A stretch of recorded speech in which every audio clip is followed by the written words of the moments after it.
تو کہتے ہیں ایک شخص آتا تھا مجلس میں، مولا حسین کی مجلس ہو رہی ہے، یہ صرف چائے پینے کے لیے مجلس میں آتا تھا۔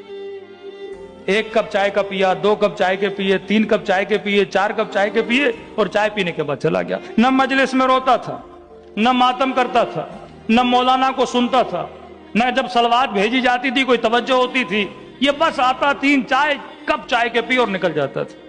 شیخ عبداللہ کہتے ہیں کہ یہ عادت مجھے اس کی بڑی بری لگتی تھی۔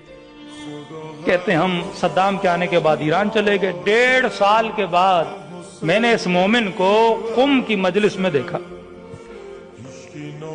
اور جب مجلس میں آیا تو وہاں بھی چائے چل رہی تھی اور اس نے پھر چائے کے کپ پینا شروع کر دی۔ میں نے کہا یہ عجیب مومن ہے کہ نہ مجلس صحیح سے سنتا ہے، نہ کوئی نعرہ مارتا ہے، نہ کوئی صلوات بھیجتا ہے، نہ کوئی ماتم کرتا ہے، چائے پہ چائے پی رہا ہے۔ کہہ رہا دل میں میرے اس مومن کے لیے خیال اچھا نہیں تھا کہ یہ کیسا مومن ہے۔ شیخ عبداللہ کہتے ہیں 1.5 سال کے بعد یہ مر گیا۔ اس کی وفات کے 1 سال کے بعد اللہ نے اس مومن کی مجھے برزخ دکھائی۔ ہر کسی کی برزخ نہیں دکھائی جاتی، کیونکہ اس مومن کا خیال میرے دل میں برا تھا، اور تاکہ میں لوگوں کو بتاؤں کسی مومن کے لیے ایسا نہ سوچا کرو۔ اب عالم برزخ میں کیا دیکھتا ہوں کہ برزخ کے باغوں میں سے ایک باغ میں یہ بوڑھا بیٹھا ہے، اور میں تعجب سے پوچھتا ہوں کہ جناب تم نے ایسا کون سا کارنامہ انجام دیا؟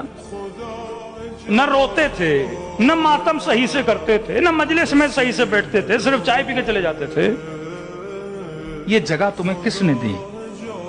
کہا شیخ عبداللہ یہ جگہ مجھے حسین نے دی ہے۔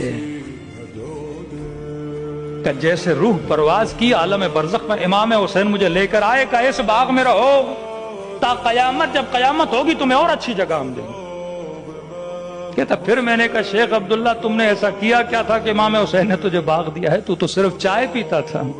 کہتے یہاں پہ یہ بوڑھا غصے میں آیا، اور اس نے کہا شیخ چائے تو پیتا تھا، لیکن یہ بتا چائے کس کی پیتا تھا؟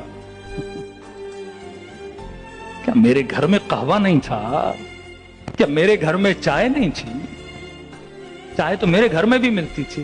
کہ میں صرف مجلس میں حسین کی چائے پینے کے لیے آتا تھا۔